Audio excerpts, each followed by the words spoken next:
Linha de Frente.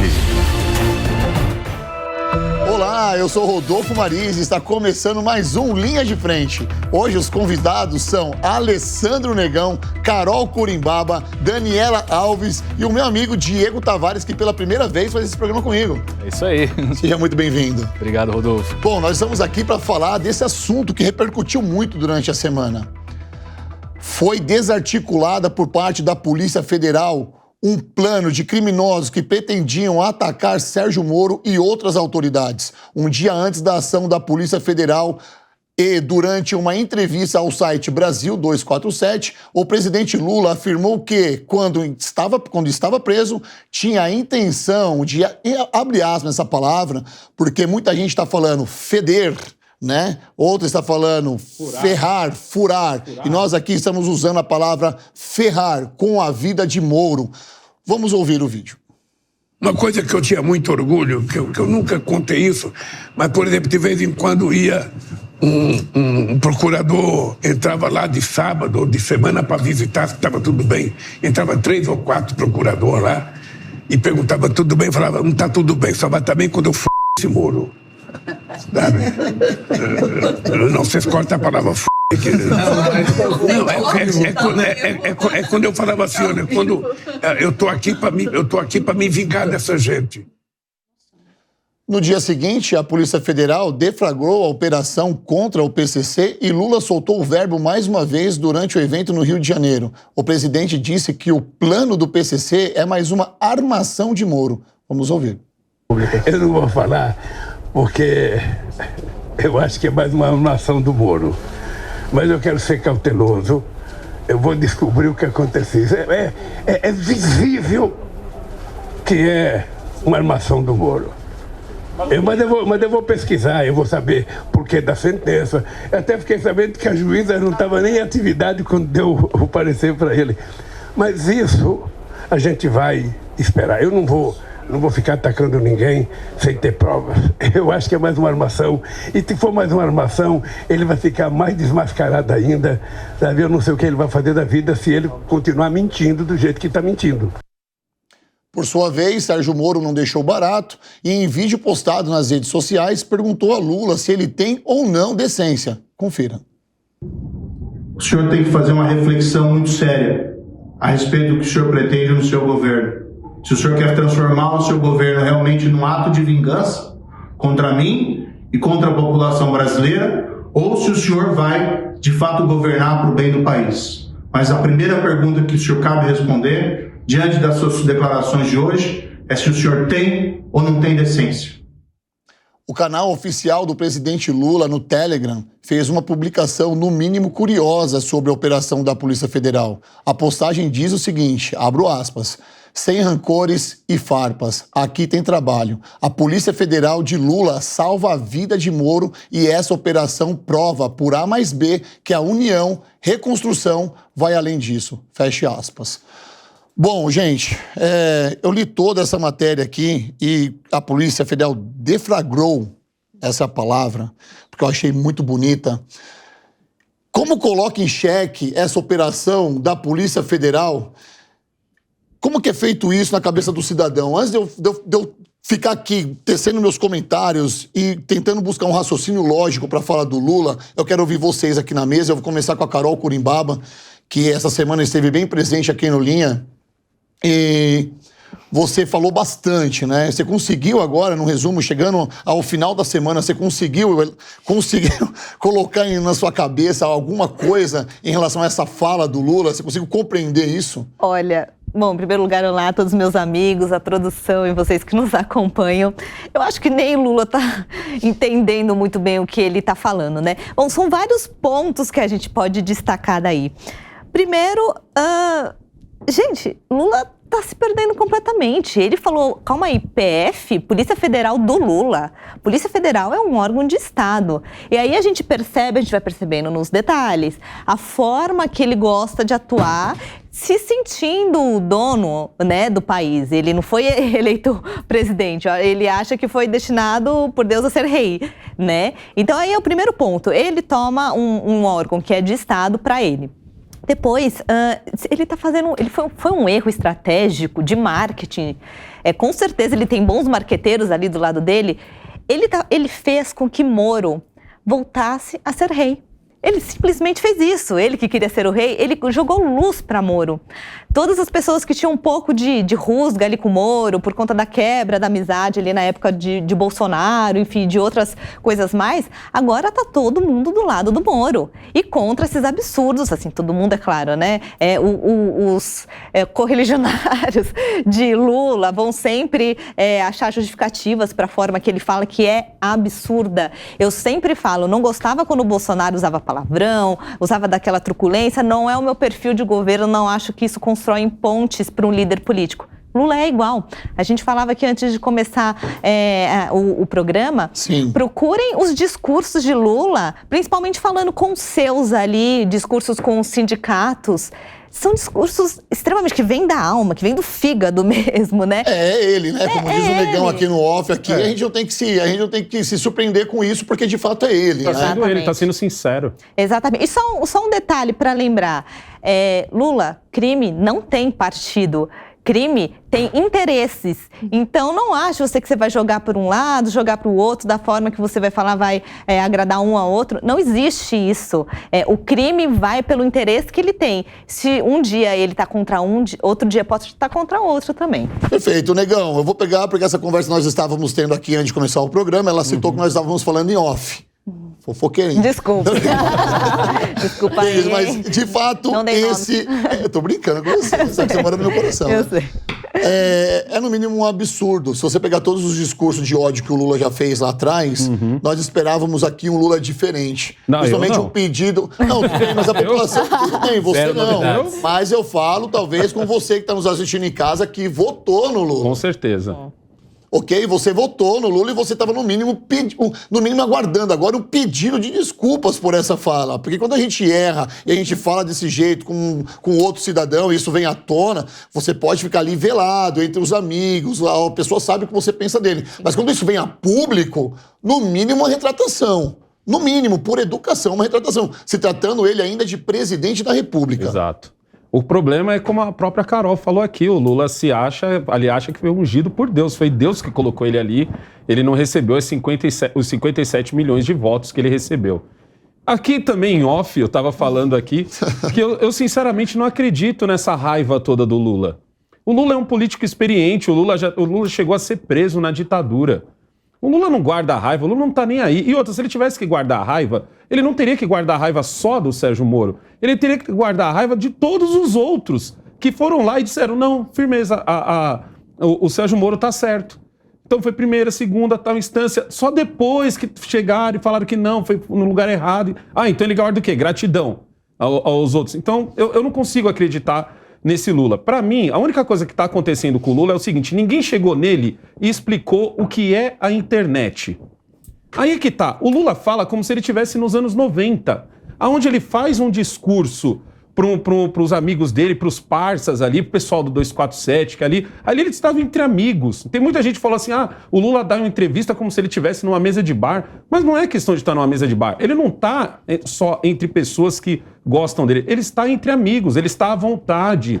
Ele se senta quase que jogando o corpo para trás. Ou ele achou que estivesse entre amigos e vazaram essas imagens, né? Ele não entendeu ainda o poder da internet. Ele não entende que quando agora todos os holofotes estão para ele, todas as câmeras estão viradas para ele, e as câmeras não são mais aquela caixa desse tamanho aqui que precisa de um cara forte segurando essa câmera. Não, a câmera hoje está aqui, a câmera hoje está em todo canto, e ele não conseguiu entender isso ainda. Por isso ele dá essas falas de acordo com quem está ouvindo. Então ele está ali com o pessoal do 247, que são amigos dele, ele dá uma fala... Abre aspas no amigos, por favor, Negão. O pessoal ri, aí depois ele tá lá num outro discurso. Vê o pessoal que tava atrás dele? Não tem um que fez pelo menos uma cara de Lula, pelo amor de Deus, é o que você tá falando. Não, todo mundo olhou com aquela cara de o rei está falando. Né? Lembrando, com o boné da Marinha, hein? Com o boné da Marinha. Exatamente. Perfeito, Negão. Tá faltando aqueles assessores lá que durante a campanha falavam pro Lula evitar de falar, né? Você lembra como era no Exatamente. podcast? E uma das coisas que eu quero te te perguntar sobre isso, tá? Porque eu quero entrar no âmbito jurídico com você já, Diego, mas eu quero... Não, ele vai ficar por último nessa, porque tem muita coisa do direito que eu quero saber aqui, por favor, tá? Mas ele conseguiu de novo separar até a Polícia Federal. Gente, coloque em mim aqui a câmera 2, por favor. Ele conseguiu separar a Polícia Federal, que é de todos. Ele foi lá no seu perfil oficial e colocou a Polícia Federal do Lula. Eu não estou sabendo disso, Dani. Olha, bom, primeiro eu agradeço aqui mais essa oportunidade de estar aqui com os colegas, não é? E com a audiência da Jovem Pan. Olha, Rodolfo, é uma situação que é até difícil de comentar, não é? Mas vou trazer aqui o ponto que o Alessandro colocou sobre o Lula não ter entendido, tá, que a partir do momento que ele está falando com alguém, na verdade, ele está falando com todos, né? E os meios de comunicação, que eles podem até serem segmentados. No entanto, uma vez que você fala para determinado meio de comunicação, todos vão veicular. Então, eu não acredito, Negão, que o Lula não entenda dessa lógica e que ele não compreenda o que está acontecendo, né? Na verdade, ele sabe sim hoje qual é a lógica, tanto que várias pessoas assessoraram ele com as mídias sociais, na própria campanha. Exatamente. Não tem como hoje em dia ninguém entender que você fala algo aqui, já todo mundo está comentando sobre. Todos nós somos...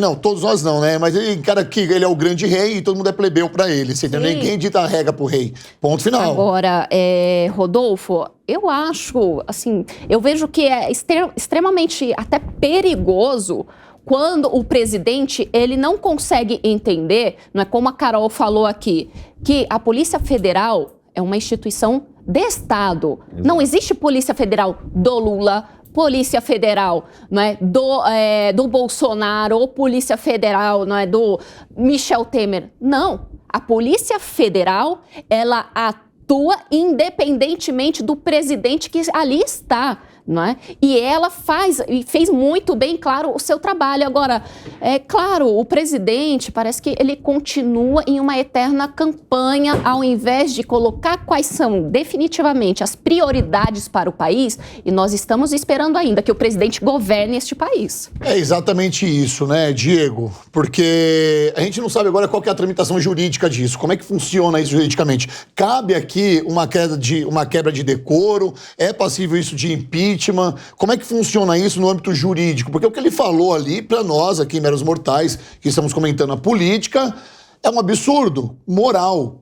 Mas eu quero saber de você, se além de um absurdo moral, também é um absurdo dentro da lei. É um absurdo dentro da lei isso também? Bom, primeiramente, saudações aos meus colegas aqui da mesa, a nossa audiência da Jovem Pan. E, Rodolfo, antes de entrar nesse aspecto jurídico, eu queria só voltar em um ponto que a Carol colocou muito bem, e os demais colegas aqui também salientaram. Muito bem, você coloca todo mundo. Imagina. Todo mundo aqui fez comentários super prudentes, mas muito voltados à figura do Lula. O Lula parece que não entendeu muito bem ainda a dinâmica da presidência. Eu vou além. Eu acho que todo o governo Lula tem mostrado uma postura semelhante. Essa publicação da PF do Lula foi disseminada por outros membros do governo. E só retomando a dinâmica desses fatos, nós tivemos essa infeliz frase do presidente da República numa conversa ali, que aparentemente era uma conversa privada, mas como o Ale colocou muito bem, alguém estava com o celular ali para registrar o que estava acontecendo. Foi numa conversa privada, isso vazou e no dia seguinte, ao invés de ter um gerenciamento dessa crise, não. Você tem os ministros falando também nesses termos, olha, que o Moro tinha que agradecer, que a Polícia Federal do Lula protegeu a vida dele. Eu dou exemplo aqui do ministro Flávio Dino, que foi lá no Twitter e escreveu algo nesse sentido.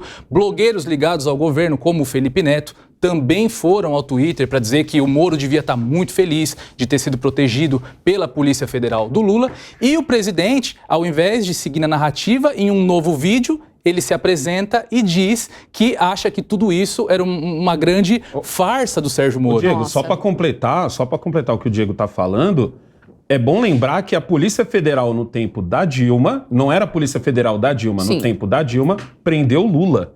Perfeito. Então, essa é a maior prova de que não existe a polícia do Lula, a polícia do Bolsonaro, a polícia da Assim Dilma. como também não teve Polícia Federal do Bolsonaro quando foi investigar a família dele. Exatamente. Ponto. Ninguém mas- tem privilégios com a Polícia Federal. A Polícia Federal tá aí para todo mundo. Ainda bem. Ainda bem. Talvez isso aqui pode ser uma estratégia do Lula de colocar a Polícia Federal do Lula para achar que a Polícia Federal vai ficar do ladinho dele. Não vai. A Polícia Federal é um órgão bem competente para fazer o trabalho dela.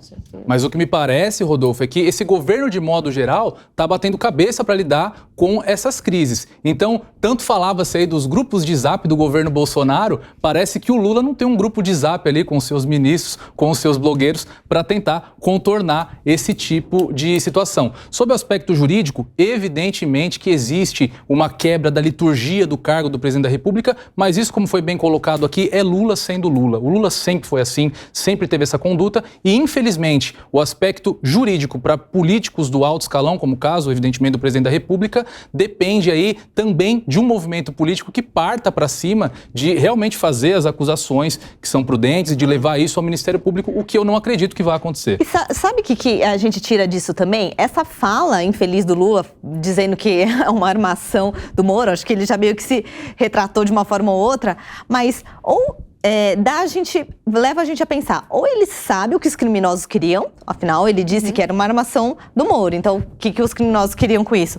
Ou ele tem alguma interferência na Polícia Federal para ter essa informação na mão, ou ele teve a quebra de decoro. Os três são um problema jurídico que ele vai enfrentar. Agora também vai da oposição se organizar para partir para cima e não permitir uma coisa dessa acontecer. Isso tá difícil. Perfeito. A oposição não sai do Twitter. Exatamente. Exatamente. E só reclamando disso. não sai do Twitter, né? Eu falo que o Twitter virou uma grande ferramenta do ódio para eles, cara. Exatamente. E para continuar nesse assunto, para a gente continuar debatendo aqui, eu trago mais informações. As autoridades que participaram da ação estão convencidas de que houve participação de agentes públicos no planejamento do atentado. Segundo o jornal Folha de São Paulo, uma fonte da investigação disse que o nível de profissionalismo dos criminosos, com acesso a câmeras de segurança e detalhes da rotina de Moro, é compatível com o de uma operação de inteligência policial. A avaliação é de que seria impossível para a facção ter organizado todo o esquema sem a conveniência de profissionais da área de segurança pública. Dani, é um absurdo, né? Mas é o crime se organizando. Eles estão lidando com o PCC, eles estão lidando com uma facção criminosa que não está lá na década de 80 com um fuzil na mão entrando em banco e tudo mais. Não existe mais isso. O crime está se organizando cada vez mais. Exato. E seria aqui uma mentira se não fosse noticiado que provavelmente, assim, esses infiltrados da segurança planejando ou ajudando esses vagabundos criminosos no atentado contra o Sérgio Moro. Sem dúvida, Rodolfo, é uma curiosidade, em relações internacionais, nós temos um termo chamado atores difusos, tá? E aí eu vou explicar rapidinho aqui o que significa isso, não é? Quando a gente pega alguns atores das relações internacionais que envolvem crime organizado, terroristas, não é? E vários outros crimes que assolam, não é? Não só internamente aqui no nosso país, mas de forma internacional também, nós falamos que são atores difusos. Por que atores difusos? Porque eles se travestem de atores que estão legalizados na realidade. Por quê? Eles precisam lavar dinheiro, eles precisam de apoio dentro de aparelhos estatais, não é? Dentro de alguns órgãos também. E, claro, isso efetivamente acontece porque eles só conseguem fazer toda a sua como eu posso dizer, estratégia de crime internacional e nacional também, tendo esse tipo de apoio, né, dentro de órgãos de Estado. É claro que a gente não pode também demonizar todos aqueles que estão no serviço público, que atuam de forma adequada, porque a maioria dessas pessoas, sim, trabalham pelo bem do nosso país. No entanto, algumas pessoas, sim, estão ali de forma a auxiliar o crime organizado. E isso é muito sério, Rodolfo. Sim. É sério porque o próprio presidente não está considerando a gravidade dessa situação. E de chegar, imagina só, você esquece que é o Sérgio Moro, se fosse qualquer pessoa, sendo Moro ou não sendo Moro, até mesmo se fosse o próprio presidente Lula, não é? Que o PCC fizesse ameaças à sua esposa, ou alguns dos seus filhos, ou dos seus netos, como ele estaria? Eu aposto que ninguém aqui desta mesa falaria ou daria risada, porque olha só, o PCC está ameaçando o presidente, isso deve ser a armação dele. Exatamente, Dani, belas palavras, bela colocação aqui, você quase que desenha pra gente como é que funciona isso é sensacional. Quero contar uma história pra vocês, eu quero colocar o Negão na história. Uma vez no meu podcast, eu entrevistei um cara, no ano passado, que tem uma história linda de vida. Ele superou o passado dele, ok? O que ele fez? Ele era um policial militar, ele nasceu numa comunidade onde o crime tomava conta ali. Olha essa história. E qual não toma, né? E qual não toma, exatamente. E qual não toma nesse Brasil, que eu ainda tenho fé que vai dar certo. Gente, não podemos perder a fé de um país melhor, tá? E aí o pessoal, ele era muito inteligente na escola, ele era um dos melhores alunos.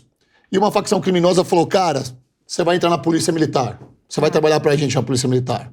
Pô, mas o que eu vou ganhar? Você vai ganhar tanto. Você vai chegar lá, vai fazer isso, vai fazer isso, vai fazer isso. Ele entrou na polícia militar. Ele ficou durante 8 anos na polícia militar. Ele foi preso, óbvio, né? Porque ele conseguia colocar ali... Ele levava as informações pro PCC, ele ficou 15 anos preso e escreveu um livro. O que eu quero dizer com isso? Que isso que aconteceu com ele falou pra mim, falou, Rodolfo, isso acontece todos os dias. Sim. Olha pro seu amigo de faculdade, você tá achando que ele tá ali de boa, você não sabe quem é aquela pessoa. Tá fazendo direito para atuar a favor do crime. Exatamente. O cara entra na polícia militar hoje, muitos, tá? Não é um caso isolado. E vai trabalhar com o bandido, vai roubar lá o caixa eletrônico. Ou tem o seu curso de direito pago. Isso mesmo. Lógico, eles que pagam a faculdade, eles que pagam tudo o Ou curso são vereadores, deputados, tem gente filtrada na polícia. Exatamente. Esse ponto que eu queria levantar, Rodolfo, isso não surpreende, infelizmente, porque, enfim, não vamos dizer que literalmente com todas as palavras, até por implicações legais, mas supostamente o primeiro comando da capital tem parlamentares eleitos. Então, para quem consegue eleger um deputado federal, consegue eleger, de repente, um vereador no seu bairro. Exato. O que é ter um funcionário público ali, de um escalão um pouquinho menor, fornecendo informações ou facilitando caminhos para o crime organizado dentro da estrutura do Estado? Inclusive, a forma que se pode financiar campanhas hoje em dia estimula só quem tem dinheiro errado. Exatamente. E outra, existe um outro modo operante também dessa situação, que é, se essas pessoas de fato contribuíram para essas informações serem vazadas do Sérgio Moro, de que forma que foi? Tiveram as famílias ameaçadas, há todo um plano de investigação que tem que ser colocado aí. Antes da gente ficar falando dessas coisas, falar, mas olha só que vagabundos. A gente tá no Brasil, cara. Isso aqui parece uma história de um filme de ficção que não tem fim. Olha, Rodolfo, a questão é tão séria, porque se pelo menos existisse a ameaça vindo do PCC, sim, mas eles não atuam com ameaça. Eles colocam na listinha deles, vão lá, realizam toda a operação, como vocês viram, que a própria Polícia Federal fez, a investigação de como eles estavam agindo para finalmente atacar ou matar o próprio Sérgio Moro, ou sequestrar, não é, o Sérgio Moro ou sua esposa ou seu próprio filho, não é? Então nós vemos ali a forma como isso se deu. Né? E a gente, na verdade, desculpa, eu até perdi o... Não tem problema, eu quero colocar o Negão aqui, porque eu tô com uma pergunta pra ele, senão eu vou perder aqui, tá bom? Me desculpem. Porque eu circulei aqui, Negão, a palavra armação. E o Lula vai conseguir colocar na cabeça das pessoas que isso foi uma armação do Moro. Daqui a pouquinho as pessoas vão começar a acreditar nisso. Linkar o Sérgio Moro com o próprio... Com a facção criminosa. Você também pensou igual a mim ou não? Faz sentido pra você isso? Faz sentido, mas eu acredito que ele não consiga, porque os outros atores políticos, como o Flávio Dino mesmo, veio a público e explicou toda a operação. O Lula meio que entrou de gaiato no navio. Eu vou ser muito sincero com vocês aqui, e eu não tenho coragem de falar sobre o PCC. Ainda sou morador de comunidade, pra mim não vale a pena falar sobre o PCC, entendeu? Mas eu queria falar sobre a postura do Sérgio Moro. Como a própria Carol falou aqui, o Lula acabou colocando luz em cima do Sérgio Moro. Não foi nem a operação que colocou luz em cima do Sérgio Moro. Foi o próprio Lula. O Lula é quem levantou o Sérgio Moro de novo. Sim. E o Sérgio Moro, mais uma vez, provou que não merece ser líder dessa nação. Olha só o momento que Sérgio Moro vive. O Sérgio Moro vive um momento onde a família dele estava sendo ameaçada, onde ele estava sendo ameaçado, onde tudo isso estava acontecendo, e ele tratou tudo... É que é difícil falar aqui sem ofender a honra do Sérgio Moro, então eu vou tentar falar de um jeito mais... Ele foi muito legal, entre aspas. Esse era um momento justamente que qualquer homem no lugar dele, desculpa o termo, mas ficaria puto. Sérgio Moro não, mesmo quando ele tentou fazer uma voz mais grossa, porque alguém deve ter dito pra ele, porra, Moro, você...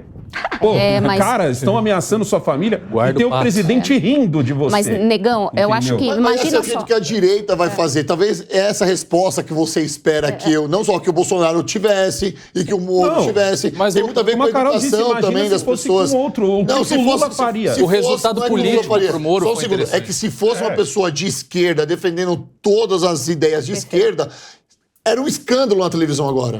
Era um escândalo. Era um escândalo. Mas isso é muito difícil de acontecer, porque com o PT o diálogo é cabuloso. Então, isso não aconteceria do lado da esquerda. Sobre o Moro, eu entendo essa postura dele, porque, novamente, ele teve um ganho eleitoral com isso muito grande, voltou para o jogo político, inclusive aí como um futuro quadro para uma eventual terceira via no campo da direita. Mas teve uma postura fraca. Gente, mas... Essa é a palavra, fraca. O Brasil olha só, precisa de homens.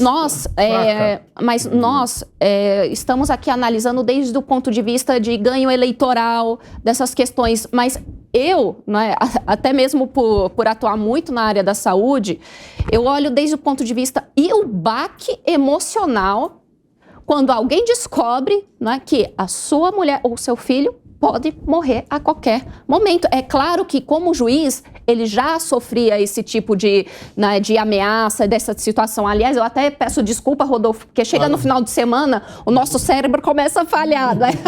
E o que eu queria dizer antes era o seguinte, que o PCC, ele não ameaça, na verdade, ele vai lá e executa. Então, ele fica querendo... Gente, vamos nos colocar no lugar dele, né? Perfeito, a sua colocação. Eu acho que ele imaginava, pelo simples fato dele ser juiz e ter mexido na ferida. Tendo em vista que, na eleição agora, recentemente, dentro do presídio, houve-se uma comoção, uma festa gigantesca quando o Lula foi eleito. Qual é o tipo, então, de resposta do PCC que nós esperamos quando alguém vai lá e põe o dedo na ferida deles? Essa é retaliação. E não vai ser a primeira. E também nem a última. Aliás, não é a primeira e nem vai ser a última. Vou colocar o verbo no lugar certo aqui. Porque o Moro, ele tem ímpeto, ele não vai parar por conta disso. O que tem que fazer agora é o senhor presidente da República, o Lula, abaixar a bolinha, colocar a bola no chão e se retratar. Não ficar colocando um discurso de ódio, de que houve um planejamento do Moro, que isso é um plano do Moro. Gente, pelo amor de Deus, você que está nos assistindo agora, você não pode ser compatível contra um atentado, contra a vida de um congressista, ou do seu vizinho, ou de uma pessoa que você conhece. Porque todos os dias, quando você liga a televisão e coloca nos canais de notícia... Eu, no flagrante aqui, logo depois desse programa, eu retrato ali coisas que até Deus duvida, de assassinato, e a gente é tomado pela emoção. A gente acha, meu Deus, que absurdo, mataram o fulano, sequestraram a vida do ciclano, olha só, que estupro, que não sei o quê. Você se compadece, você fica em choque, indignado. E não é possível que você não esteja indignado, você que votou no Lula agora, esquece direita e esquerda. Você tem que esquecer agora. Tem que colocar a fala desse cidadão que deve cumprir, sei lá, ele deve, no mínimo, se responsabilizar pelo que ele falou. No mínimo, tá? Então, eu faço aqui um apelo para você que está assistindo agora. Tá subindo as hashtag aí, não sei o que do gado, não sei o que lá, chora não sei o que lá. Coloca aí agora, coloca a mão na sua consciência agora e vê se o que ele falou tá certo. Não, Rodolfo, mas você tem que ver uma coisa também. Você tem dois tipos de pessoas que votaram no Lula. Você tem você tem aquela pessoa que não gostava do Bolsonaro e engoliu o Lula. Você tem aquela pessoa que já gostava do Lula e você tem o fanático pelo Lula. Esse cara que você acabou de pintar é o fanático pelo Lula. Ele não só tá falando agora chora gado, como ele tá falando bem feito. Exato. É isso. Feito E por Sérgio comemoraria Moro. o assassinato do Ele está Moro. comemorando. Ele comemoraria o assassinato do Moro. Eu prefiro acreditar que essas pessoas ainda vão colocar a mão na consciência e vão ver que o que o Lula falou não está certo. Não, Independente de falou, serem fanáticos ou não, repudiar. independente de qualquer coisa. Porque um fanático não gosta de ser chamado de fanático e ele não assume que ele é fanático. Mas está tudo bem, tá? O que eu quero dizer é que, assim, houve de fato um atentado contra a vida do Sérgio Moro. Parabéns para a Polícia Federal, que fez junto com o GAECO esse trabalho sensacional e desarticulou essa... A palavra tá certa? Isso. Tá, obrigado por me corrigir. É isso aí. O projeto é dele, viu? O projeto é dele? o projeto Carol, de você quer falar sobre isso? Você tem 10 segundos. Nossa, eu vou trocar de então pauta. vamos lá. 10. Valendo. É uma pressão. Vamos lá. Eu preciso Não, trocar... quero de fato parabenizar a polícia, que eu acho que a gente não tinha comentado incisivamente, acho que você falou agora. Parabéns, porque foi um trabalho incrível. E eu só queria fazer uma leve discordância, que eu acho que o Moro reagiu bem, porque na verdade ele já sabia disso há alguns dias atrás. Eu também acho. E mesmo eu que tenho minhas dúvidas das intenções do Moro ali, a hora que eu vi o vídeo dele, eu me cativei por aquela Mas situação. não em relação ao que o PCC estava programando, mas a reação ao Lula. Mas Obrigado, é uma Negão. Essa reação Obrigado, fez o Carol. Lula engolir ele. Eu precisava só que a Carol terminasse a fala dele, só a fala dela. Tá bom? Terminada. Obrigado. Terminada. Tá dinâmico, o programa tá dinâmico. Eu preciso falar, tem muita coisa do governo que tem que ser noticiado aqui, ó. Porque aqui os assuntos não param. Tá quente, essa mesa tá quente. O governo Lula vem promovendo uma verdadeira remodelação na Controladoria Geral da União e decidiu diluir o setor do órgão relacionado ao combate à corrupção. A ideia, nesses casos, é passar a priorizar o uso da CGU para trabalhos e prevenções e transparência, e essa mudança extinguiu a Secretaria de Combate à Corrupção e rebaixou a Diretoria de Operações Especiais a uma coordenação localizada dentro do gabinete de outra estrutura na pasta. Vale destacar que o setor de operações especiais promove investigações de combate a desvios e mau uso de recursos públicos. Vou começar com você, Diego. Vamos lá. Rodolfo, o que eu vejo não é um ato isolado nesse desmonte da CGU. E é importante também a gente pontuar a verdade aqui. Como Você acha que a CGU está perdendo poder com isso? Eu acho, mas calma que eu vou chegar lá. É só importante para a gente colocar a verdade, porque já tem petista dizendo nas redes sociais que, como o Lula está desmontando a CGU, se a CGU foi criada no governo Lula. E o Lula disse isso em campanha e é uma grande mentira. A CGU foi criada no governo FHC, medida provisória 214331 de 2001. Então... Repita. 214331 de 2001. Então foi criada durante o governo FHC. E, novamente, eu não vejo isso como um ato isolado contra o combate à corrupção. Eu vejo um movimento contra o combate à corrupção. Tô colando. Vamos lá, fica à vontade. Eu tô colando. E isso começou com a transferência do COAF para o Ministério da Fazenda. Então, começa com a transferência do COAF, aí vamos desmontando a Controladoria Geral da União e não me surpreenderia mais para frente nós termos cortes orçamentários em órgãos como a Polícia Federal, como as Polícias Civis dos Estados, enfim. É um movimento contra o combate à corrupção, o que é muito ruim para esse governo, que é um governo que é como a mulher de César, né? Não basta que seja um governo honesto, ele tem que parecer honesto, e eles estão falhando miseravelmente nessa missão. Olha, a minha produção é tão inteligente na hora de fazer essas pautas e colocar no TP o que eu tenho que ler. Eu agradeço muito ao meu diretor, o Edu, por isso, e a Mel também, porque eles colocaram a palavra remodelação, tá? Quando a palavra, na verdade, aqui poderia ter sido outra também. Eles foram bem educados com esse governo. Muito. Vocês acham que ele foi... Uma equipe elegante, né? Uma equipe elegante está de parabéns, porque na verdade estão desmantelando, estão desfazendo. Dissecando, me ajuda. Quem fala mais?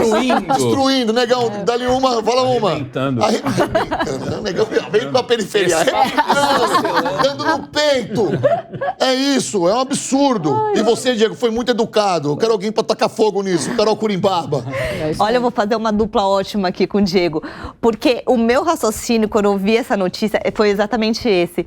Na verdade, eu vou em outros atos do governo que às vezes a gente não percebe, mas que estão todos dentro de um círculo que eu falei aqui na sexta-feira. Eu não estou dizendo que é intencional, mas que acabam deixando mais fácil que hajam atos de corrupção. Eles quererem acabar com a lei das estatais, gente, estatal é a porta de entrada para a corrupção. Agora vai poder colocar, já pode colocar um mercadante, vai poder colocar político. E a desculpa deles, as grandes empresas, a gente não vê aí o caso das Americanas com os principais executivos e empresários do Brasil, deu no que deu, melhor colocarmos os nossos amigos. Está acontecendo um movimento geral do governo atual para, mais uma vez, não posso dizer que é intencional, mas que está viabilizando todo aquele esquema de corrupção antigo que a gente está acostumado. O tanto de cargos nas estatais que estão abertos agora para a colocada dos seus companheiros é um absurdo. E agora, desmilitarização do governo, é uma rede de notícias terríveis que vão... daqui a 4 anos, fiquem espertos no que vai resultar, hein? Daqui a 4 anos... Perfeito. Daqui 4 anos, e daqui 4 anos você vê o resultado. É tipo um elefante, né, velho? Você vai ver o resultado que vai vir pro Brasil daqui 4 anos. Ô, Negão, quando tudo que é noticiado sobre corrupção, a gente tem que ter um certo receio de falar, né? Porque nós estamos na televisão e as pessoas podem não entender quando a gente fala corrupção. Mas a notícia é essa. Eles estão desmantelando, diluindo um órgão que, até pouco tempo atrás, fez um excelente trabalho contra a corrupção. Você acha que agora, com essa remodelação o combate à corrupção está perdendo forças? Eu quero que você aí de casa, até escrevi aqui, vamos fazer uma enquete aqui, ó. Onde você acha que o PT foi mais bem sucedido, já que eles ficaram tanto tempo no poder, né? A, educação. B, saúde. C, segurança. D, corrupção. Responde aí de casa, você acha que foi mais bem sucedido. Todas as respostas estão certas. Todos anteriores. É isso. Meu amigo, por que o PT vai se preocupar justamente com esse órgão? É lógico que você tem que diluir esse órgão, é lógico que você vai ter 1 milhão de desculpas. Não, Negão, mas você... Porque a única mídia que vai falar de verdade do que está acontecendo em cima da CGU é a Jovem Pan. O resto vai ter uma desculpa, não, porque você tem que entender que aqui vai ser melhor e vai acabar ajudando. Mas não, no final das contas a gente já sabe o que está acontecendo e já tem um tempo já que isso está acontecendo. Está havendo, sim, esse desmonte desse combate à corrupção. Agora a corrupção está sendo feita de outro jeito, entendeu? E é isso, ó. Aí responde de casa aí, qual que é a sua opção? Aliás, onde o PT foi mais bem sucedido? Repita as opções, por favor. Onde o PT foi mais bem sucedido? Na educação, saúde, segurança ou corrupção? Ou todas as respostas. Vai deixando aí no chat, tá bom? Vai deixando no chat que daqui a pouco eu vou ler tudo. Dani Alves. Não, Dani Alves ficou mal. Não. Daniela Alves, por favor. Sabe que já tem um monte de gente me conhecendo como Dani Alves mesmo. Mas tudo bem, gente. Vocês podem me chamar como vocês quiserem, que eu aceito com todo carinho, né? Sempre falo. Olha, Rodolfo, eu vou falar assim, sobre o ponto de vista de quem estrutura projetos de políticas públicas, tá?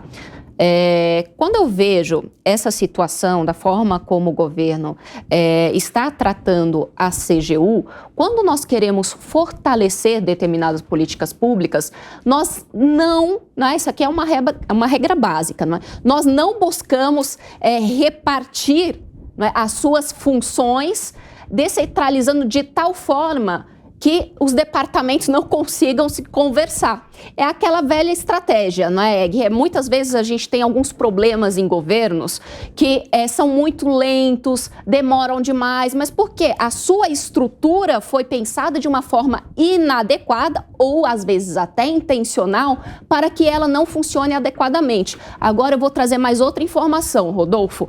No governo do Bolsonaro, qual era a preocupação ali principal do próprio Paulo Guedes? Porque ele também tem uma intenção... Sobreviver à pandemia? Não só, não, mas olha Vamos que lembrar, né? Abrir aspas claro, isso aqui. Sim, sobreviver à pandemia, mas não só isso, porque eles estavam ali com um olhar estratégico interessante, principalmente ali o Paulo Guedes, porque o que ele tinha em mente? Nós precisamos colocar o nosso país na OCDE. Para você que não sabe, a OCDE é a Organização para a Cooperação Econômica. Aí você me pergunta, mas o que isso tem a ver, Daniela? Bom, gente, quando o país consegue entrar nesta organização, é quase um selo, tá, que o país ganha de confiança internacional para atrair investidores. No entanto, não é fácil entrar nessa organização, viu, Rodolfo? Por quê, Dani? Por quê? Bom, o país, ele precisa seguir diversas regras, tá? E conseguir chegar a um outro patamar de implementação de políticas públicas. E um dos pontos que eram mais tratados ali nos relatórios da OCDE era justamente a questão do combate à corrupção. Portanto, Eu desafio aqui vocês a procurarem os relatórios da OCDE, vocês vão ver ali que durante o governo Bolsonaro, sim, ocorreram várias ações para fortalecer a CGU e para fortalecer o próprio combate à corrupção em nosso país, que foram ações louváveis, sim. Não estou falando, vocês podem procurar que vocês vão achar todas essas informações, tá? E aqui eu volto.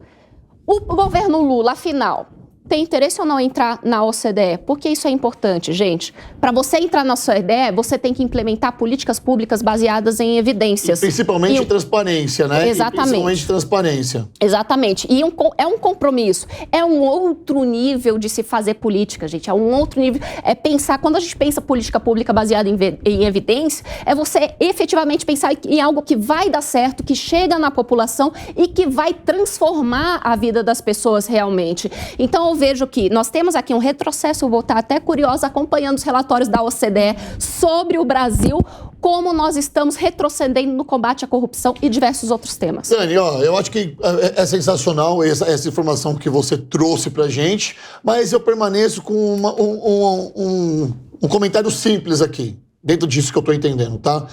O combate à corrupção vai perder forças. Perfeito. Ponto final. É isso que nós estamos noticiando aqui. Vai rebaixando de secretaria para coordenação, para não sei o quê, para não sei o quê. Daqui a pouco tá na sarjeta, daqui a pouco ninguém acha que deve existir mais. Diego. Rodolfo, só queria complementar o que a Dani disse, Muito que importante. em janeiro o Lula declarou com todas as palavras que entrar na OCDE não é uma prioridade do governo. Então, de novo, diversos atos encadeados vamos a outro termo aqui? Destruição, desestimulação, enfim, de fim do combate à corrupção no nosso país. Não, e olha que conversinha para boi dormir, para completar esse assunto. Não, olha, não, porque, gente, é para boi dormir. Porque a desculpa no momento, por que tá fazendo isso?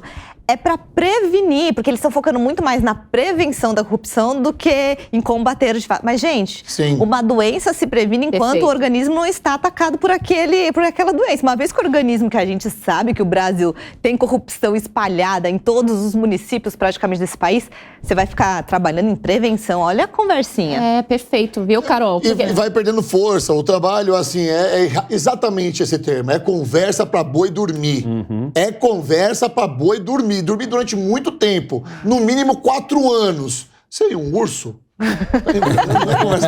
Olha só, vou até complementar o que a gente está fazendo, né? Só tá complementando. Pois legal, é, vou até... eu tô esperando hoje você. Hoje não tem esquerda. Vou até complementar aqui a própria Carol, porque ela trouxe esse ponto, né? Vai focar só na prevenção. Quando nós temos essa situação de você planejar esse tipo de política pública para efetivamente combater a corrupção, você tem sim a parte de prevenção, monitoramento e o combate efetivamente à corrupção. Então, são elos que você não pode dar atenção apenas a um ou a outro, porque senão tudo vai falhar. É óbvio, Dani, porque você está falando que tem que ter prevenção, Perfeito. ok? E se você tem prevenção, você tem informação. Se você tem a informação, ela fica restrita a uma pessoa, ao presidente e ali aos seus ministros, ok? Então vamos lá, você trabalhou com a prevenção, você tem a informação da corrupção, você leva. Se não for dado um ok nessa informação, não é passado para frente, ok? E você tem também a transparência. Ora, vamos parar aqui, gente, nessa mesa, vamos colocar a mão na consciência, porque não está tendo transparência. Há quantos dias de governo nós estamos? Mais de 80. Vamos colocar mais de 80? E se colocar, né, que o Jair Bolsonaro viajou antes de acabar o mandato dele, nós vamos colocar aí 100 dias praticamente, desde quando acabou as eleições. Então eu vou colocar esse número, tá? Mais de 100 dias. Cadê a transparência desse governo? Cadê a frente ampla desse governo? Cadê o que foi prometido lá atrás? Essa semana eu estava vendo aí uma passeata das enfermeiras. Ué, cadê o piso das enfermeiras que foi prometido e não foi cumprido? Cadê a transparência das notícias que era para ser dada? Cadê a transparência que tanto foi prometida? Não tem. E eu estou noticiando aqui, para você que está assistindo a Jovem Pan, que o governo Lula vai usar agora da transparência para combater a corrupção e vai desarticular. Eu ia falar desarticular, que eu fiquei com essa palavra na mesa. Não vai. Vai diluir, ok? Remodelar. Vai diluir, remodelar. Quem dá mais? Remodelar. Remodelar é bem isso. fino, hein? Revisitar o conceito de combate Uma coisa à que a gente corrupção. tem que ver também é que Deixa eu só terminar minha oração, negão, que eu tô a 200 por hora aqui. Tá vendo, gente? Vai lá. A corrupção no Brasil, o combate à corrupção no Brasil, com isso está sendo noticiado, vai perder forças.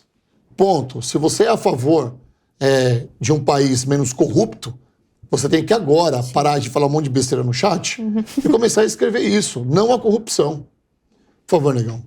Tem que ver também que pro governo atual não interessa tanto entrar para a OCDE também, porque você vai fazer parcerias com os países amigos, né? Países que ainda nos devem ainda. Ainda, pelo menos se fossem países mais ricos, que a regra básica do comércio é fazer negócio com quem tem mais dinheiro que você, e não o contrário. Exatamente. Nós temos uma notícia aqui, que o Edu e a Mel vou deixar para a última pauta, que é muito interessante, que fala dos países amigos. Aí, ó. Teve uma certa celebridade que se envolveu com a causa de um país amigo, mas eu vou deixar isso pro final e eu vou continuar falando aqui da política nesse país, porque o governo federal está utilizando um mecanismo baseado em recursos de ministérios que beneficiam parlamentares por meio de negociações feitas pelo ministro Alexandre Padilha. Responsável pela pasta das relações institucionais, em outras palavras, é o mesmo caso do chamado orçamento secreto no governo Bolsonaro. A diferença é que a verba de barganha agora é de 137% maior que a operada na gestão anterior. Esses recursos que podem ser distribuídos por Lula com o objetivo de obter apoio político chegam a 46 bilhões de reais.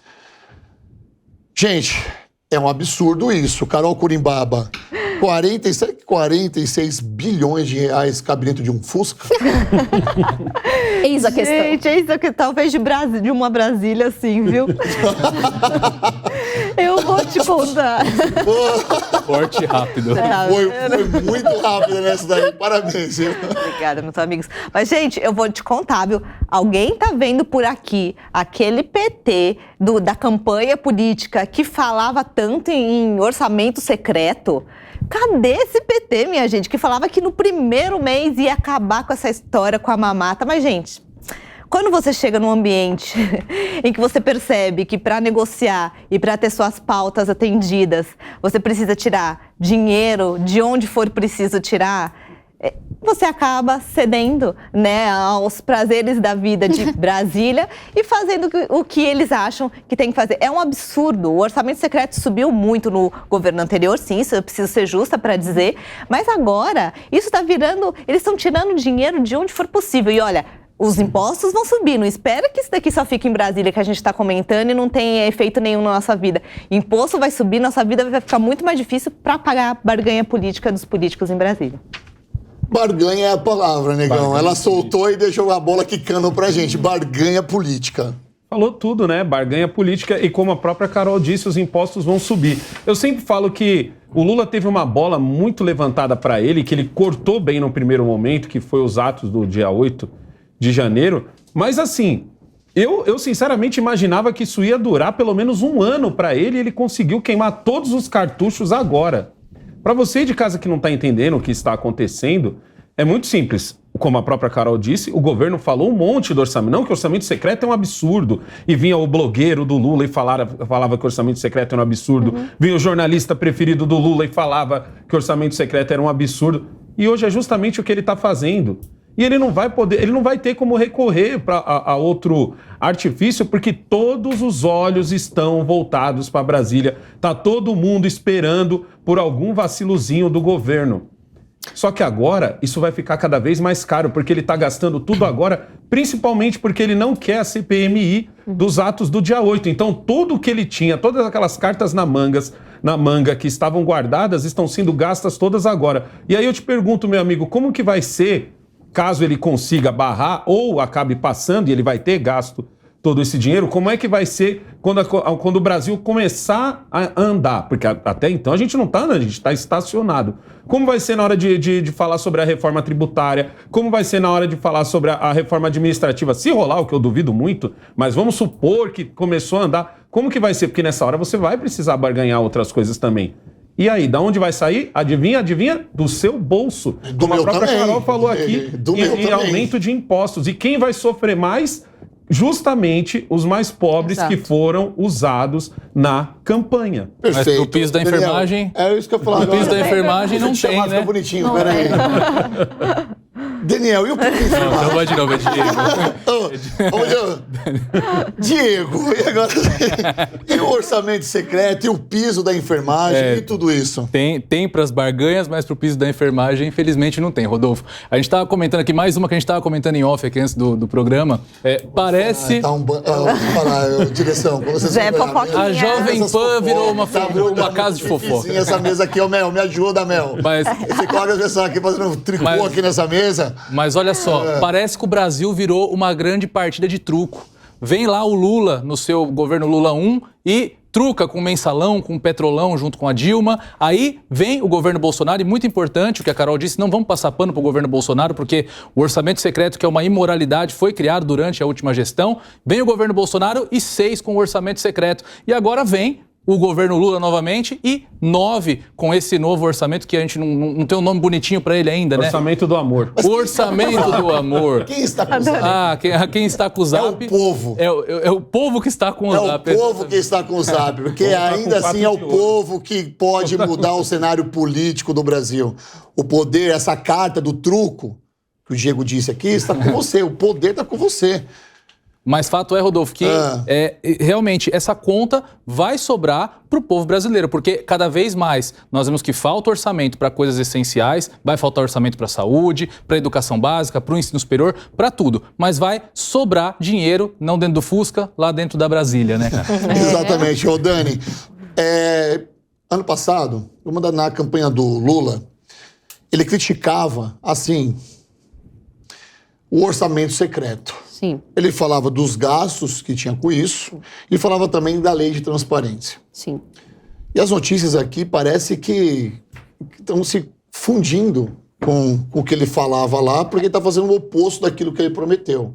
E agora, com um aumento de 137% maior. Se ele reclamava dos gastos com isso, do orçamento secreto, o que a gente pode esperar dele agora com isso?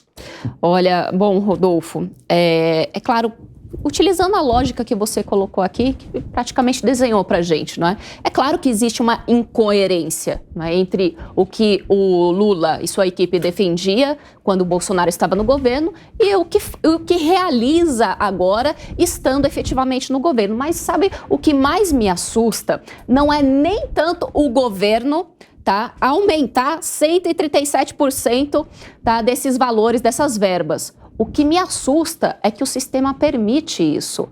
O sistema, ele na verdade funciona, vou até ser mais direta, tá, gente? O próprio Congresso Nacional, ele funciona para atender os seus próprios interesses e não para focar nos interesses da população e do que a população realmente precisa. Essa é a grande questão. Aqui o Diego trouxe, por exemplo, né, vocês todos falaram aqui, e o piso da enfermagem? É tão difícil porque efetivamente existem regras rígidas para você aprovar esse tipo de orçamento. Mas agora, para aumentar 137% de verba, que é na verdade para negociata, não existe toda essa rigidez. Portanto, isso acaba fortalecendo essa lógica e esse raciocínio que eu coloquei aqui para vocês, de que o Congresso, ele atua para o seu próprio benefício. E a pior parte é uma coisa errada dentro da lei. Exatamente. Faltou. Você assistiu Tropa de Elite 2, quando o Capitão Nascimento, ele fala que agora o problema é o sistema? Perfeito. O problema é o sistema. O problema é o sistema? É uma coisa errada dentro da lei. Meu Deus do céu. E um ponto um pouquinho pior a respeito do orçamento do amor, gostei do nome, é que o orçamento secreto ele não era obrigatório. Ele era se tivesse dinheiro disponível. O novo orçamento do amor é obrigado. É impositivo, é de cumprimento obrigatório. Perfeito. Isso. É isso. Eu quero pedir licença para você em casa agora para trazer uma notícia bem legal.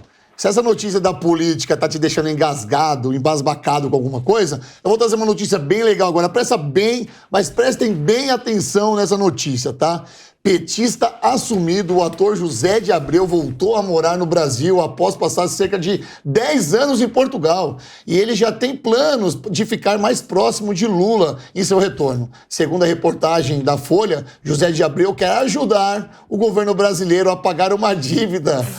Olha só, gente, uma dívida com a Escola Internacional de Cinema de Cuba. Ah, exatamente. uma escola internacional de cinema de Cuba. No Brasil não tem escola de cinema passando necessidade, né? Pois é. Aqui no Brasil não tem escola de teatro passando necessidade. Ele quer ajudar quem? Uma escola de cinema lá em Cuba. Durante o encontro com o presidente cubano Miguel Díaz-Canel, é isso, né? Miguel Díaz-Canel, o ator ficou a par da situação e decidiu que precisaria fazer algo a respeito. A estimativa é de que o débito gere em algo de torno de 120 mil euros, algo perto dos 680 mil reais. E como o governo do Brasil não deve pagar, óbvio, José de Abreu pensa em fazer uma vaquinha virtual ou abrir uma rifa para arrecadar fundos. Negão, eu vou começar com você porque eu falei que a minha produção tá fantástica e tinha separado uma pauta para falar de Cuba. Pois é. Eu falei para você segurar aquela informação porque eu tinha certeza que você ia gostar dessa. E eu quero nobremente começar com você. José de Abreu quer ajudar uma escola de teatro, de cinema lá em Cuba. Lá em Cuba. Ainda bem que todos os problemas do Brasil já estão resolvidos, né? Ainda bem que na maior cidade do Brasil, São Paulo, não existe esgoto a céu aberto, né, Zé de Abreu? Ainda bem que todas as nossas escolas têm uma educação de excelência, que agora em São Paulo ou no resto do Brasil, todas as escolas normais foram trocadas por céus. Ainda bem, né, Zé de Abreu? Ainda bem, Zé de Abreu, que 1 quilo de coxa sobre coxa não está custando R$12, que a famosa picanha que tanto foi falada na campanha, ela só está mais barata quando ela vem a picanha sem vergonha, que é a picanha fatiada, que para você aí de casa, picanha fatiada nada mais é do que colchão duro. Isso já explica muito do nosso Brasil, né? Um produto que não é um produto sendo vendido com o nome de outro produto. Entendeu? Exatamente. Zé de Abreu, pelo amor de Deus, Zé de Abreu. Olha os problemas que a gente tem aqui em São Paulo, Zé de Abreu. Visite Cidade Tiradentes, Zé de Abreu. Maior Coab da América Latina, local de onde eu moro. Vai lá visitar, vê lá se a escola de teatro que tem lá na Cidade Tiradentes, vê se ela está recebendo algum dinheiro. Faz melhor, Zé de Abreu, visite as nossas escolas estaduais, escolas da prefeitura. Faz melhor, Zé de Abreu, vá no SUS. A próxima vez que tiver uma dor de garganta, Zé de Abreu, te aconselho aí lá no Posto Glória, lá no 65, lá na Cidade Tiradentes. Vá lá no Posto Glória, faz a sua ficha e vê quanto tempo você vai demorar para ser atendido. Se você achar que está demorando, vá no Hospital Tiradentes e dá um tempinho lá no Hospital Tiradentes. Eu quando vou, eu conto em média assim de 3 horas. Então eu já vou com o celular carregado. Isso em dia que não tem fio. Não, dia bom. Isso em dia bom. 3 horinhas. Isso em dia bom. Faz isso daí, Zé de Abreu. Faz melhor, Zé de Abreu. Dá um rolê aqui em São Paulo pela luz. Tô falando só de São Paulo, porque eu sou daqui de São Paulo, mas eu queria que você aí de casa fizesse o mesmo exercício e pedisse para que Zé de Abreu viesse visitar os pontos de problema da sua cidade aí na sua cidade. Tenha santa paciência, né, Zé de Abreu? É o típico socialista brasileiro. Que show, exatamente. João. Que show, hein? Dani, parabéns. Exatamente, porque falta uma realidade urbana pro Zé de Abreu. Quando ele vai a um evento, e nesse evento tá lá o presidente, né? Qual que é o nome do presidente, por favor? Se alguém puder soprar. Miguel Díaz-Canel, presidente de Cuba. E aí, só porque tá a autoridade lá, eu posso te apresentar vários líderes comunitários na Vila Maria, na Vila Guilherme, no Jardim Sinhá, em Cidade de Tiradentes, na Rocinha, nas periferias de Belo Horizonte. Eu posso te apresentar vários, Zé de Abreu. Aí você me vem com essa de querer fazer vaquinha, tanta gente passando fome, você mesmo, palavras suas, José de Abreu, que tanta gente passando fome no Brasil e o governo Bolsonaro estava gastando dinheiro com outra coisa. Né, Zé de Abreu? E você sai lá de Portugal para vir morar no Brasil e já dá esse tiro no pé, falando essa asneira, buscando, sei lá, fazer o quê? Eu posso usar a palavra lacrar aqui, mas eu vou usar a palavra lacrar com essas pessoas de Cuba. O Brasil passa por uma realidade que você desconhece, José de Abreu. Talvez você tenha ficado muito tempo fora, ou talvez a sua realidade aí na Platinada seja totalmente diferente do que vive de verdade o cidadão brasileiro. Falta para você empatia com esse povo que convive com você diariamente. E muitos deles, sem informação, te assistem na novela. Mas eu tô orando para que isso pare um dia, que essas pessoas tenham acesso à informação e deixe de te assistir aí na Platinada, tá? Porque você não contribui em nada pro brasileiro, você não contribui em nada quando você abre a boca, você não contribui em nada quando você fala que vai fazer vaquinha para pagar uma escola de cinema lá em Cuba, sendo que o Brasil precisa de recursos para isso. Você que criticou tanto o Ministério da Cultura na época do Bolsonaro, por que você não faz alguma coisa para a cultura do Brasil? Se reúne com a sua ministra da Cultura agora, elabora um plano Tenta vender rifa para os atores que estão passando fome. Tenta passar essa sua ideia genial de negócio para as pessoas de verdade, para os atores aqui que ficam subsidiando para existir, para sobreviver. Zé de Abreu, não preste esse desserviço para o Brasil vindo morar aqui. E olha só, os deputados federais novatos esperam que Arthur Lira, presidente da Câmara, cumpra a promessa de entregar as emendas parlamentares sem fazer distinção entre aliados do governo e oposição. A deputada Júlia Zanata, do PL, disse o seguinte, abre aspas, não pedi emenda nenhuma, mas se houve uma oferta, não faz sentido agora condicionar o pagamento apenas a quem estiver com o governo, fecho aspas. Lira pediu 13 milhões de reais para cada deputado em primeiro ano de mandato, mas o governo está acenando com 10 milhões de reais. E ainda assim, apenas para que estiverem na base de apoio. Ainda assim, para apenas os que estiverem na base de apoio. Ou seja, já não vai ser mais para todo mundo. Carol Curimbaba. Gente, eu fico pensando aqui, eu não sei, deve ter alguma lei, mas por que existe? Para mim, emenda tinha que ser apenas a fixa, a certinha. Cada um vai receber todo mundo igual, ou talvez proporcional à população. No máximo isso. Mas teto. Regras. Não, mas se é teto, dá ruim. Porque aí tira de um e vai pro outro, entendeu? Aí você especialista. Não. Porque você usa isso daí, gente, é pra comprar. Lula foi claro quando ele falou, olha, quem tirar o nome da lista ali pela CPI, CPMI, vai ganhar emenda. Gente, isso é contra a lei, porque os novatos não tinham direito de receber emenda. Exato. Porque quando você faz o orçamento, você faz lá, acho que em agosto, outubro, para o ano seguinte. Ou seja, você não consegue. Eles não participaram, eles não estavam dentro ainda da turma lá dos deputados, então isso é um absurdo. Segura o que você está falando, que eu quero te fazer uma pergunta. Porque assim, eles não poderiam receber, ok? Mas quando o Arthur Lira foi se candidatar agora, se recandidatar, essa é a palavra certa? Me ajuda aqui, tá? Foi se candidatar agora para a presidência de novo, ele contou com esses votos. Total. Ok, então ele precisava dos votos dos novatos. Me ajuda aqui no quebra-cabeça. Para você que está em casa, que eu estou sendo bem singular aqui, eu estou sendo bem humilde aqui na minha explicação, tá? Os novatos não poderiam, certo, Carol? Certo. Só que eles puderam votar. E elegeram, de fato, o Arthur Lira. Reelegeram, na verdade, né? Então, isso que a gente está noticiando aqui, o que a Carol está falando, na minha cabeça, não tem outro nome, eu não sei, compra de votos. Mas é justamente isso, e é o que a gente está falando, está acabando as cartas na manga. Eu já falei aqui em outro programa, o Lula tá ficando pobrinho, porque tá acabando a moeda ali de troca que ele tem para aprovar projetos de fato que são importantes para o Brasil, independente se a forma que ele pensa é igual à forma que a gente pensa, mas são projetos que precisam passar reforma tributária. São vários projetos que ele precisa passar ali e ele não tem mais moeda de troca, está tudo se acabando por enquanto. Porque eu já falei aqui, volto a dizer, ele vai achar formas de ter mais emenda, destinar para o pessoal e fortificar essa base que está crescendo, mais que o Lira toda hora fica ameaçando o governo, falando que ele não tem base, hein, gente? Não vamos esquecer essa briga de foice. Exatamente. Tá. Diego, eu vou com você agora, advogado, porque na nossa cabeça, na cabeça do cidadão, parece que é inconstitucional isso que está acontecendo.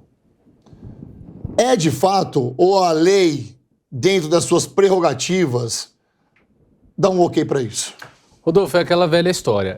Isso não sabotei, cara. Isso tudo é ilegal? Não, não é legal. Infelizmente não é. Isso foi, como a Carol colocou, foi votado lá nas casas do Congresso e isso institucionalmente pode acontecer. Agora, evidentemente que é imoral. Nada mais é do que compra de parlamentar com dinheiro público. E eu quero, na linha que a Carol estava comentando, o Arthur Lira já é conhecido lá em Brasília agora como o presidente da Câmara Uber, né? Que ele diz que ele vai cobrar o governo por corrida. Gente. Então, eu fico pensando sob esse prisma de que cartas... Foi bom, também gostei. Tarifa dinâmica. Onde ele tá gastando. Tarifa dinâmica. Essa peguei pra mim. Olha só, linha de frente das suas analogias. Meu Deus do céu. E suas analogias. Não, e veja só. E sob esse prisma de que o Lula está gastando todas as moedas de troca para pequenas coisas, pequenos atos de governo agora, eu imagino como que o Lula vai conseguir sem base, que ele não tem base ainda nem na Câmara, nem no Senado, está muito longe disso, sem base aprovar coisas importantes como a reforma tributária, do qual o nosso país tanto depende, a reforma administrativa, que ainda vai ser uma coisa mais ruidosa ainda em Brasília, vai ser mais áspera do que a reforma tributária. Como ele vai fazer para conseguir colocar isso, tramitar isso dentro das casas do Congresso? De novo, partindo da pressuposto de que estão acabando as moedas de troca dele, ele vai ficar em maus lençóis, não vai conseguir governar, não vai conseguir entregar um projeto de país. O que, partindo aí do governo Lula, que não apresentou isso em campanha, também não é nenhuma novidade, né? Ô Diego, deixa eu fazer uma pergunta pro Diego. Claro, por favor. E no caso do Lula poder escolher para quem vai esse dinheiro, isso é ilegal também ou ele também pode falar, não, para você vai, para você não? Existe uma parcela impositiva das... Tudo bem, mas aí cabe ao executivo fazer isso? Não, o executivo pode fazer, isso está dentro das prerrogativas do Poder Executivo. Okay. De novo, isso, infelizmente, sempre foi usado exatamente para essa finalidade. Por que hoje se fala tanto, a todo tempo tentam mudar o sistema de pagamento de emenda com o volume das emendas? Por quê? Porque criou-se no Brasil uma forma de se fazer política com emenda. O parlamentar, ele não se elege pela produção legislativa dele. Perfeito. Ele se elege porque ele pega um volume de dinheiro, leva para as prefeituras ali da sua base eleitoral e aí ele entrega ambulância, faz praça, reforma campo. E com isso ele aparece na faixa. Ele aparece na faixa, né? Isso, não. Aparece na faixa. Vamos colocar, porque olha, eu sou do ABC e tem obra no ABC ali sendo feita. Eu vi, acho que esses dias, não me lembro em qual cidade, mas uma ciclofaixa de 5 quilômetros por 20 milhões. Ô, gente. Então, assim, são coisas que a gente não consegue mesmo entender. ele dizendo com todas as letras, quem não votar, quem não estiver comigo não vai receber. Não, Até isso evidentemente configura desvio de finalidade. Boa, porque eu li 2 vezes no TP que a gente acabou de ver. Aliás, vocês não viram, eu acabei de ler, tá? E ainda assim, apenas para os que estiverem na base de apoio. É descarado. Ou seja, porque uma se você coisa não está na minha base, outra coisa porque olha o GC que está na sua tela, a oposição cobra emendas aos deputados novatos. Oposição. Então, assim, a oposição já não está na mesma esteira aqui na base de apoio. Para eles, quem é a oposição não vai receber. Descaradamente, é isso que está acontecendo.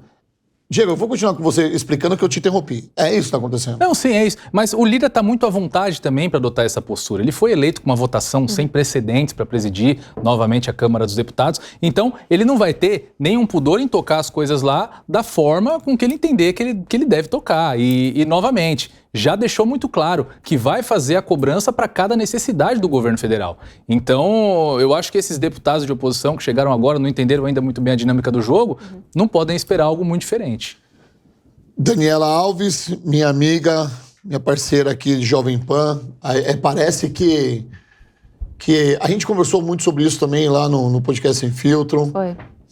E a gente vem conversando muito, né? Graças a Deus, criando uma amizade. A gente conversa muito sobre política e sobre como as pessoas que votam nos seus candidatos, elas têm o poder, de fato, de mudar tudo isso. Então, a gente estava noticiando aqui que os novatos, que acabaram de ingressar no parlamento, eles estão querendo a sua parte do dinheiro prometido. Mas se você é uma oposição do governo, você não vai receber. Existe uma meia-culpa nisso. A meia-culpa é das pessoas que votaram errado. Porque se eu perguntar agora para você que nos assistindo, você votou em quem para senador? Você votou em quem para deputado federal? Sabe o que você vai lembrar? E agora a negociata está nessa mesa. Não é verdade, Dani? E olha, Rodolfo, para que nós possamos ter efetivamente reformas profundas e estruturais que acabem com esse tipo de loucura, nós precisamos de uma renovação muito grande no Congresso. Porque quando nós temos renovação, ela não é tão significativa a ponto de nós conseguirmos um número substantivo de parlamentares que possam efetivamente não só propor, mas conseguir aprovar reformas que evitem esse tipo de situação. Vocês falaram aqui sobre moeda de troca, não é? A minha questão, enquanto vocês estavam falando, era o seguinte: e quando acabar essa moeda de troca, como é que fica o governo Lula? O que vai sobrar do governo Lula? Para mim, o que vai sobrar é aquela militância mais radicalizada que vai tentar aprovar determinadas pautas com base no grito. Ô Dani, e para concluir esse ponto aí que você falou, eu fico caçando, falo, gente, justamente esse ponto, onde que Lula vai achar essas moedas de troca? Não, porque ele vai achar, o cara é bom, ele acha. E aí eu fico olhando os movimentos, a gente já falou aqui, essa mudança na lei das estatais, o que ele está fazendo para deixar cargos vagos ali para ele poder colocar a turma para negociar, ou estatais que vão surgir, porque ele já está falando que precisa botar dinheiro do Estado, entra aí a tal da irresponsabilidade fiscal, mas precisa botar dinheiro para fazer novas obras. Então, assim, a gente está vendo ele montando uma base que eu entendo para ele ter uma moeda de troca infinita e o Brasil ir se destruindo por trás. Isso que é preocupação. E aí a gente tem o caso também, como a Dani falou aqui, eu já discordo dela, porque eu acho que o Lula não vai ter ninguém na rua. Agora acabou de acontecer uma manifestação pedindo a saída do Campos Neto, que foi a coisa mais ridícula. Então, quando eu falo da militância, é Glaze, entendeu? Vazia. É Glaze Hoffmann. Não é rua, não é o povo, é a militância radicalizada. Vamos lá, vazia, essa manifestação estava vazia, realmente, mas atrapalhou muito o trânsito aqui na Avenida Paulista. Eu demorei quase 3 horas para chegar na minha casa por sinal, por causa dessa manifestação, tá? E se você por um acaso passou por essa manifestação aqui na Avenida Paulista, você perguntava para as pessoas sobre os juros, as pessoas não têm consciência nenhuma do que é os juros no Brasil. 13,75%. O que isso quer dizer? Foi perguntado por mim, para 2 pessoas que estavam nessa manifestação, ela não soube responder. Mas você é do Lula? Falei, não, só quero saber por que está acontecendo isso. Mas você é da televisão? Falei, também não. Só quero saber o que está acontecendo. Não vou falar, porque não sabe. Eles estão acostumados a ser ignorados. Aí quando alguém pergunta, eles já acham que é um repórter. Exatamente, mas isso. Quando você fala que você discorda da Dani, que não vai ter ninguém com o Lula, aí que você está pecando, negão. Porque o Lula sempre vai ter os seus apoiadores, tá? E nós gostaríamos de ver um país diferente desse que está sobre nossas cabeças, sobre nossos pés, sobre o nosso lado, ao nosso redor, ao redor e derredor aqui. Não sei se essa palavra existe. Enfim, o país que a gente vive. Nós gostaríamos de estar noticiando que a economia está indo bem, que o Lula está conseguindo dialogar de fato com a sua oposição, que o Lula, de fato, está governando o país sem ficar atacando o Jair Bolsonaro toda hora. Nós gostaríamos de estar noticiando, sim, que a inflação está controlada e ainda está por causa do Campos Neto, devido aos juros. Existe um porquê o juros está 13,75%. Olha os Estados Unidos. Você que é metido a conhecer dos juros, é só você estudar um pouquinho mais e ver como é que está na Europa, por exemplo. Antes de sair falando que os juros têm que abaixar. Falei certo? Sem dúvida. Obrigado. Olha, eu concordo com você, porque eu gostaria de estar pagando minha língua também, sabe? De ver uma outra realidade e mostrar, nossa, realmente foi uma frente ampla, né? Estão todos seguindo adequadamente no governo. As aposentadorias de Ricardo Lewandowski e Rosa Weber neste ano de 2023 vão deixar em aberto 2 vagas no Supremo Tribunal Federal. Pensando nisso, a comissão Ana Matra, mulheres formadas por juízas da Associação Nacional dos Magistrados da Justiça do Trabalho, publicou uma carta aberta pedindo ao presidente Luiz Inácio Lula da Silva que indique 2 mulheres para preencher o cargo. O documento sugere que as indicações sejam uma magistrada trabalhista e uma mulher negra. Nada mais nítido do que ela pedir 2 mulheres para esse cargo. Eu vou começar com você, tá, Diego? Porque, lógico que ele vai pedir 2 mulheres e óbvio que ele vai pedir uma negra. Mas você não acha que parece estar forçando a barra para uma situação? Porque, de fato, a gente não vai saber se essas 2 mulheres, caso sejam elas, né? Se, de fato, elas estão ali por merecimento, ou elas estão ali porque foi colocado uma regra de que tem que ser uma mulher e uma tem que ser negra. Será que essas pessoas, elas não pensam dessa forma? Será que eu estou aqui porque eu sou capacitada para esse cargo? Ou será que eu estou aqui porque eu sou negra? Ou será que eu estou aqui porque eu sou mulher? É óbvio que tem que ter mulher, mas será que tem que ser impositivo assim? Rodolfo, Eu vou colocar uma premissa aqui. Eu acho que a representatividade é uma coisa importante. Nós precisamos, sim, de mais mulheres ocupando espaços de poder. Nós precisamos de pessoas negras ocupando espaços de poder. Mas quando nós vamos para o Supremo Tribunal Federal, e não estou dizendo que você não vai encontrar uma magistrada negra que tenha a capacidade de ocupar uma vaga como ministra do STF. Mas quando nós colocamos, como você bem aqui afirmou, quando nós colocamos esses critérios acima do que diz a lei, nós estamos transformando a nossa Suprema Corte em uma bagunça. O que diz a lei, a Constituição Federal, a nossa Carta Magna, a lei maior do nosso país? O magistrado que vai ocupar o Supremo Tribunal Federal, ele tem que ter notável saber jurídico, ele tem que ter a reputação ilibada. Esse tem que ser o critério. A gente não pode ficar forçando a barra nesse sentido, sob pena de, às vezes, a gente deixar de fora um magistrado que agregaria muito à corte, para atender um movimento, para atender uma bandeira, para agradar uma militância. Então, eu vou até dar razão para o Lula quando ele diz aqui que ele não vai ser convencido, ele vai colocar ali quem ele entender que tem que colocar. Inclusive, eu faço aqui mais um elogio ao Lula, que colocou lá na corte o ministro Joaquim Barbosa, um homem negro, um excelente jurista que desempenhou um papel muito importante, inclusive contra o próprio PT. Então, novamente, eu acho que ele precisa se atentar aos critérios constitucionais e todo o resto que está orbitando aí é deixar isso de lado, não se atentar. Mas o Joaquim Barbosa sempre foi visto como o cara negro que o Lula colocou.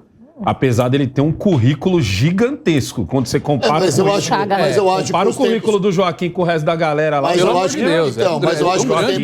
eu acho que os tempos são outros. Entendeu? Se o nome do Joaquim Barbosa, por exemplo, tivesse hoje, com certeza ele não estaria no nome, o nome dele não estaria na lista por ser negro, e sim pelo enorme... Mas isso foi usado pela militância do PT muito mais pelo fato dele ser negro do que pelo... Você falou militância, negão. Vamos esperar o quê da militância? Você acabou de falar, pela militância. Pela militância a gente pode esperar qualquer coisa. Carol Curimbaba.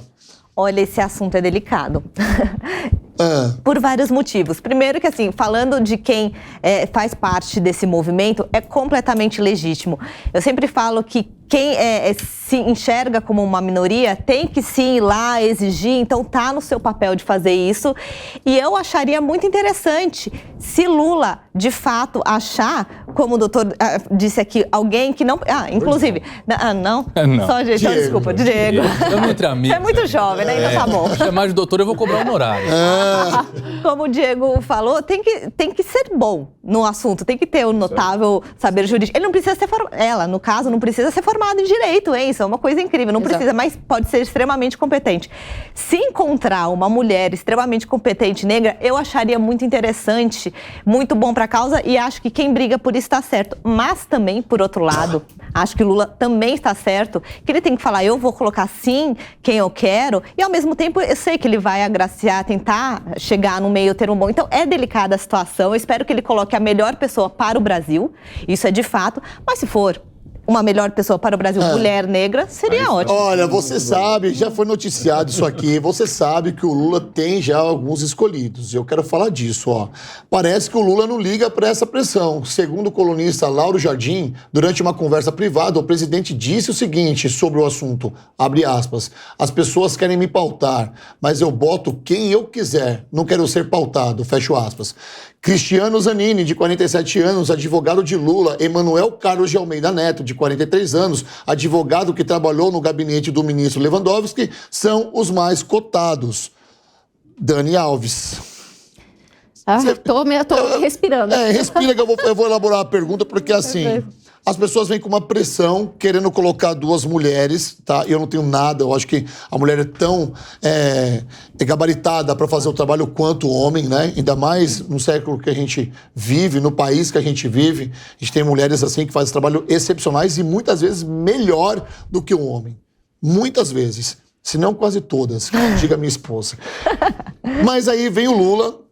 E não se agrada muito, porque de fato parece que as pessoas querem pautá-lo, sabe? Já parece que ele sofre uma pressão que ele mesmo colocou. Tenta entender meu raciocínio. Ele, na minha concepção, ele nunca colocou, na verdade, um plano de governo. Ele só queria vencer as eleições. Sim. Quando ele venceu as eleições, ele não tinha um plano de governo e não tinha o nome de todos os ministros. Ora, todo mundo lembra disso.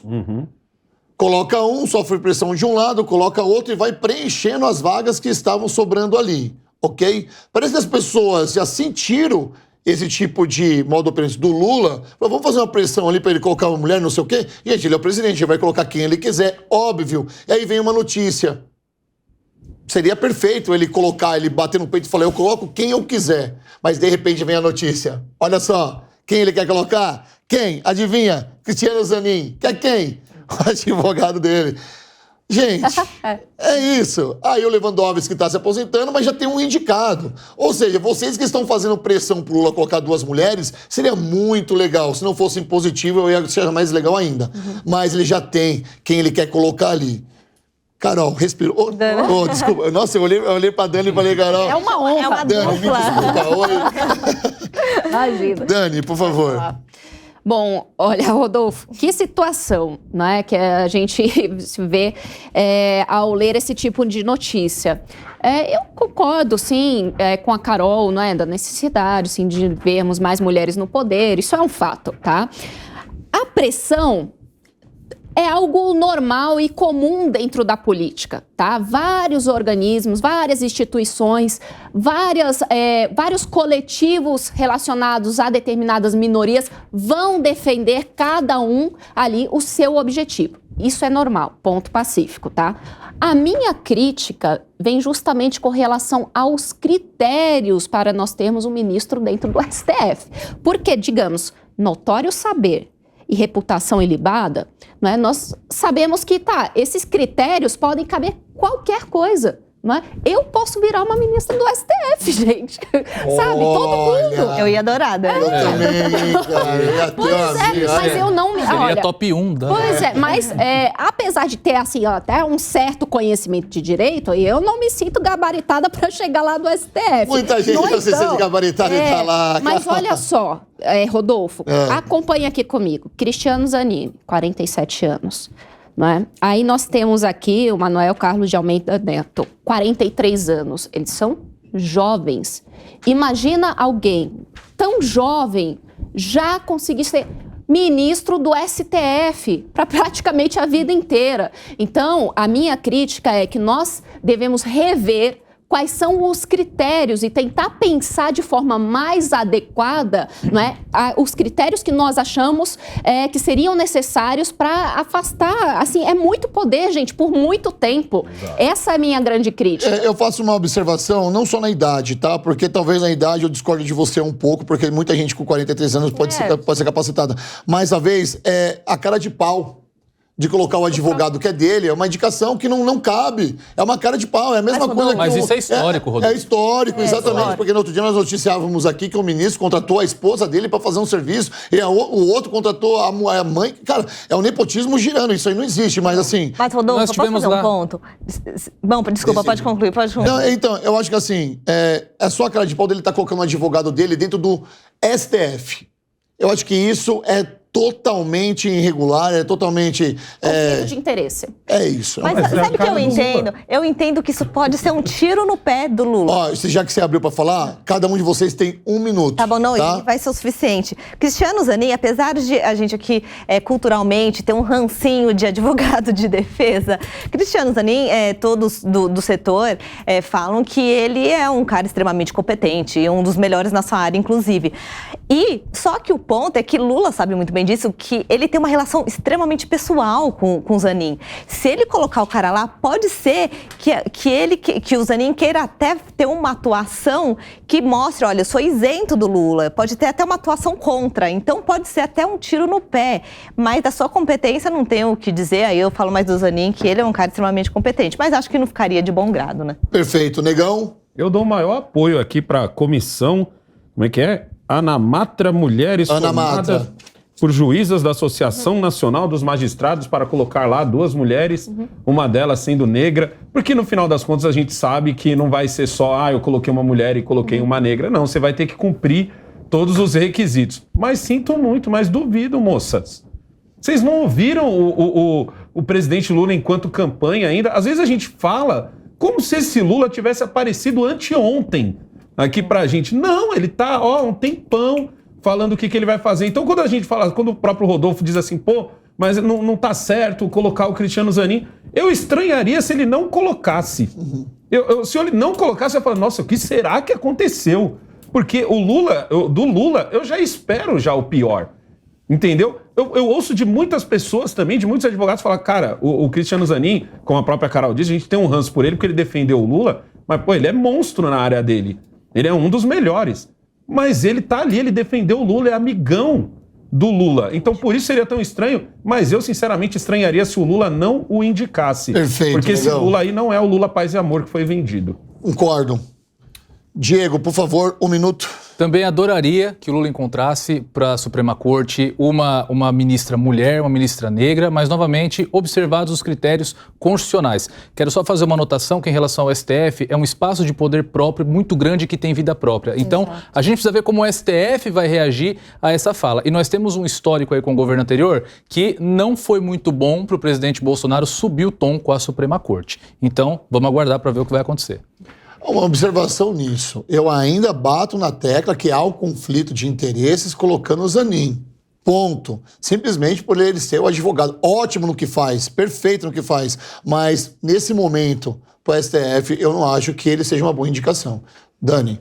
Eu concordo plenamente com você, Rodolfo. Também eu vejo ali conflito de interesses, mas eu volto sim na questão da necessidade de revermos. É claro, né? Eu estou falando aqui aquilo que eu gostaria, mas se isso vai realmente acontecer, nós sabemos que não vai, né? Rever os critérios para a indicação do STF. Temos 2 minutos ainda. Alguém quer acrescentar alguma coisa? Achei que era 30 segundos. Pode falar, não, estou controlando bem. Minha direção está controlando bem o tempo aqui, Dani. Vou fazer um corte e você continua na sua, tá? Pode falar mais um pouquinho. Imagina, só o meu raciocínio é esse, não é? Porque eu vejo, não é a questão de eu achar que alguém com 47 anos ou 43 não tenha capacidade ou maturidade, porque nós sabemos, várias pessoas, nós conhecemos, não é? Tantas pessoas com capacidade e seriedade, mas eu vejo particularmente que é muito poder por muito tempo, né? E isso, ao longo do tempo, tem distorções e problemas. Por isso eu acredito que nós precisamos, sim, rever as regras para indicação. E outra coisa também, a partir do momento que colocou a toga, acabou a amizade. Ali já é um juiz do Supremo. Exato. Que não deve nada a ninguém, que tem a sua fala forte. Então tem que pensar nisso daí também. Como o próprio Rodolfo falou, tem que ver como o pessoal no STF também vê essa indicação do Zanin. E eu sinto mais... Se é que vai ter, né? A gente está falando como se o Lula já tivesse indicado. E eu sinto mais que, na verdade, os ministros tentam se provar isentões, que foi, na verdade, o ponto que eu quis mostrar.